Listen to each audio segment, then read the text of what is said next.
Now, dear students, today we are going to continue with our unit number 5 of second semester, that is result. In my last lecture, I had explained to you the three processes, and during that explanation, we find out the number of processes taking place in time delta t.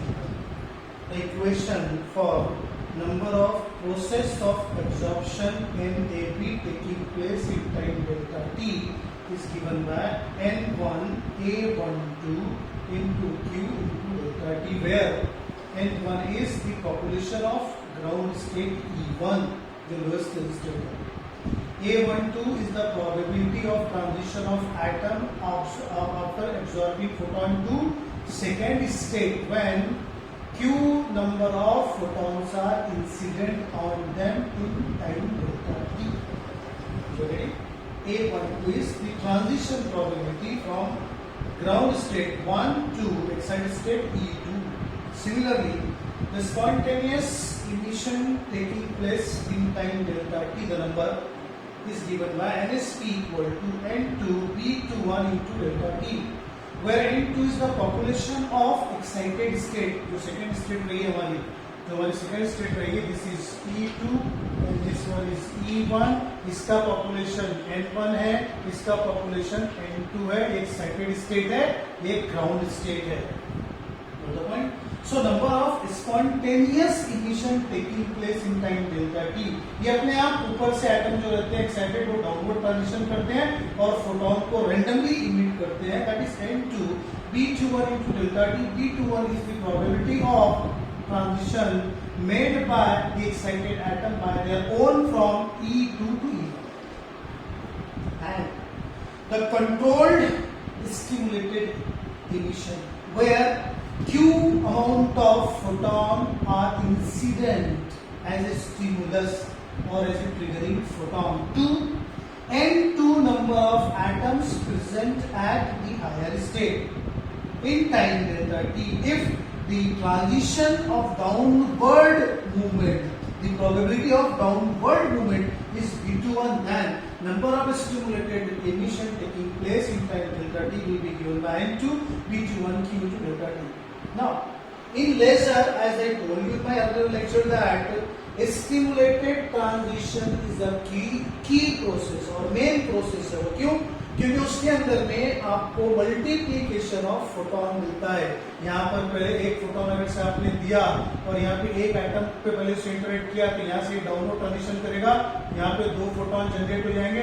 फिर यहाँ पे जैसे दो और atom present है तो वो दोनों का डाउनवर्ड ट्रांजिशन होगा और यहाँ पे ऐसे चार कोहेरेंट और यूनिडायरेक्शनल सेम फेज के फोटोन, एक से दो, दो से चार, चार से आठ ऐसे मल्टीप्लीकेशन होता चला जाएगा. सारे के सारे फोटोन जो रहेंगे वो उनके बीच का फेज डिफरेंस जीरो रहेगा. एक ही लाइन पे अगर से जाएंगे तो कंस्ट्रक्टिवली सुपर इम्पोज करेंगे और resultant intensity of radiation will be very large. ठीक है, तो इस पर्टिकुलर स्टिमुलेटेड ट्रांजिशन को, इस इमिशन को जो मेटेरियल के अंदर में आप लेजर जहां से पैदा करना है, जहां से प्रोड्यूस करनी है, उसके अंदर में हमारा टारगेट ये रहता है कि stimulated transition should be maximise. तो उसके मैक्सिमाइज करने के लिए कौन से कंडीशंस आएंगे आप देखिए. उसके अंदर में दो तरीकों से आप उसको मैक्सिमाइज कर सकते हैं. कैसे करेंगे? हमने लिया इक्वेशन नंबर 1 और इक्वेशन नंबर 3. इक्वेशन नंबर 3 को इक्वेशन नंबर 1 से डिवाइड किया, that is NST divide by NAB. You will get from here now. कैसा करते हैं तो क्या मिलती है? NST इक्वेशन यहाँ लिखी हुई है N2 B21 Q into delta t, NAB N1 A12 Q into delta t. So this Q into delta t goes off. If I say B21 is approximately equal to A12, ये दोनों भी cancel हो जाएगा. आपको मिलेगा N2 divided by N1. पहली condition हुई. अब आपको अगर से इसको मैक्सिमाइज करना है, किसको मैक्सिमाइज करना है? स्टिमुलेटेड ट्रांजिशन को बहुत ज्यादा आपको रखना है. तो इसके लिए कंडीशन ये होगी हमारे पास में कि N2 should be much greater than N1. That is जब आप स्टिमुलेटेड ट्रांजिशन इनिशिएट करने जाएं तो हायर स्टेट के अंदर में लार्ज नंबर ऑफ एटम्स यहाँ पे प्रेजेंट हो compare to the lower state. जिन दो स्टेट्स के बीच में आपको स्टिमुलेटेड ट्रांजिशन इनिशिएट करवाना है, वहां पर हायर स्टेट में नंबर ऑफ एटम्स ज्यादा चाहिए compare to the lower state. अगर से सबसे आइडियल कंडीशन ये होगी कि all the atoms should be lifted to this excited और higher state compare to the lower state. So general conditions के अंदर में क्या रहता है, जब आप नॉर्मली देते हैं किसी भी मटेरियल को, तो E1 स्टेट जो रहती है ग्राउंड स्टेट, और जो हायर स्टेट है E2, all the atoms are almost in ground state under normal conditions. तो आपको यहां पर इस तरीके से एब्जॉर्प्शन के प्रोसेस को इनिशिएट करना है कि these atoms of ground state should go here and ground state becomes almost vacant. यानी नॉर्मल कंडीशन में E1 और E2 के पॉपुलेशन का जो रेशियो रहता है N1 divide by N2, it is such that के N1 is much greater than N2। ये नॉर्मल केस के अंदर में पॉपुलेशन का रेशियो रहता है, इसका इन्वर्शन आपको चाहिए। इस प्रोसेस के लिए, इस इन्वर्शन को ऑब्टेन करने के लिए आपको पहले प्रोसेस ऑफ एब्जॉर्प्शन इनिशिएट करना पड़ता है, और इस during this particular process large number of atoms should to be shifted to the higher state, और वहां पे वो होल्ड होना चाहिए कुछ समय के लिए, और so that more than 50% atoms of ground state should be lifted here. और इस कंडीशन का, ये जो कंडीशन आ रही है, इसका इन्वर्शन हो जाए, यानी N2 become much greater than N1। जब ऐसा होगा, at the time we will say that stimulated transitions will be maximised, and this condition is called as condition of population inversion. तो पहली जो कंडीशन आपको मिल रही है वो है condition of population inversion between higher state and the lower state. ये पहली कंडीशन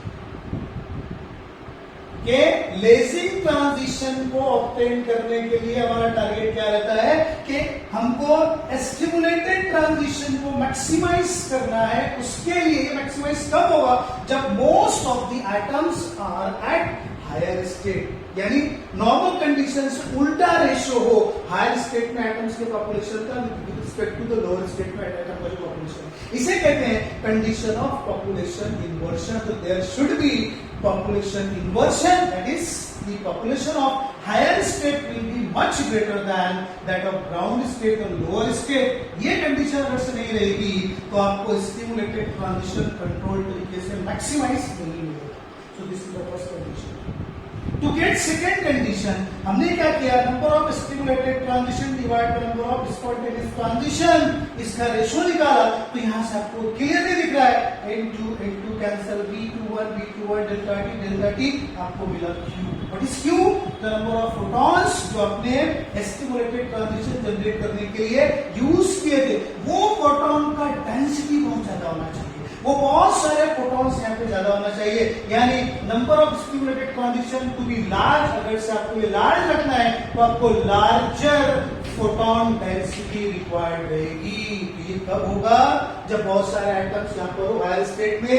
एक स्टिमुलस, एक एटम को नीचे करेगा, 2 जनरेट हो जाएंगे, 2 से 4 जनरेट हो जाएंगे, 4 से 8 हो जाएंगे, 8 से 16 हो जाएंगे, 16 से 32 हो जाएंगे, यानी फोटोन का डेंसिटी इंक्रीज होता चला जा रहा है। तो जितने फोटॉन्स वहां पे जनरेट होंगे स्टिमुलेटेड ट्रांजिशन से, वो काम करेंगे अगले एटम्स के लिए स्टिमुलस का, ट्रिगरिंग का काम करेंगे। अगर से नहीं होगा ऐसा, तो थोड़े से 2-4 एटम अगर से ऊपर रहेंगे तो 2-4 नीचे हो जाएंगे, 2-4 फोटोन निकल जाएंगे, आपका सिस्टम रुक जाएगा, ब्लॉक हो जाएगा। तो there should be a continuous population inversion and there is a large stimulus photon density is required. These are the two conditions that should be carried in the material.